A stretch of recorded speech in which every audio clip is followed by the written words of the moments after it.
আসসালামু আলাইকুম। এখন আমি মানিকগঞ্জের ঘিওর উপজেলায় তরা গ্রামে আছি। তো আজকে যে বৈশাখী ঝড়ের একটা প্রস্তুতি চলছিল আকাশে।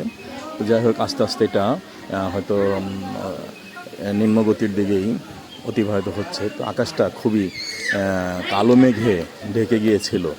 আজকে আমি তো এই পরিবেশ দেখে ভয়ই পেয়েছিলাম। তো যাই হোক, আল্লাহ পাক রহমত করেছেন। বাতাসের মাধ্যমে মেঘগুলো ভেঙে ভেঙে বিভিন্ন চতুর্প্রান্তে ছড়িয়ে পড়েছে। তো সবাই সতর্ক থাকবেন বজ্রপাত হতে। সবাইকে অসংখ্য ধন্যবাদ।